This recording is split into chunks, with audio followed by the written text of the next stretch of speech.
Today we're going to try this thing. I've called it the Christian apologetics and the Imam test. Here's how it works.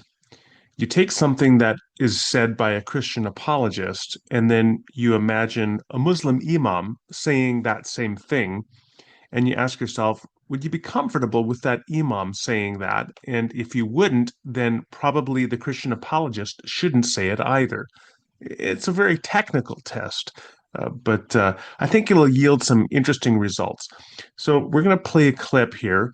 We're going to play a few. We're just going to explore this a little bit. So the first one's going to come from Sean McDowell. I actually talked about this, I believe, last week.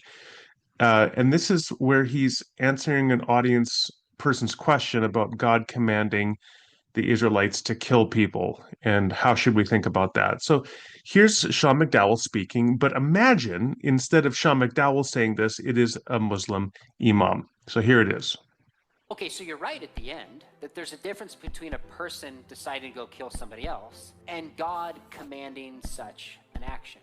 I don't have the authority to take somebody else's life. But if there is a God who created life and who gave us breath, then God would admittedly have the authority to command such an action. Okay, so there's the first one. If you are uncomfortable with a Christian apologist explaining the conditions under which God can command his followers to kill people, then you should probably be uncomfortable with a Christian saying that same thing.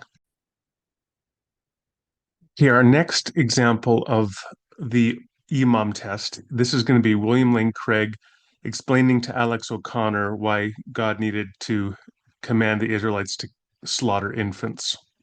God has the right to take anyone's life whenever he wants to. So if God wants to end the life of these Canaanite children early, that's his prerogative. On my theology, these children go immediately to heaven. It was actually a tremendous blessing to these children for them to be killed and go to heaven and be with God. Okay, so again, if you wouldn't be comfortable with a Muslim imam saying this, then probably the idea is a Christian apologist shouldn't say that either. Let's try one more example of the Muslim imam test. This one will come courtesy of our good friend Frank Turek. Okay, so here's our final imam, Frank Turek. But let me ask you another question. Does God, when he kills somebody, does he murder them? Can God murder anyone?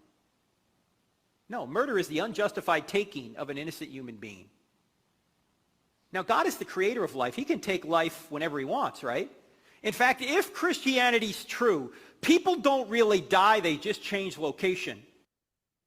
Okay, so if Islam is true, people don't really die, they just change location. So when God commands his righteous Muslim followers to kill infidels, including infants, children, they don't die, they just change location.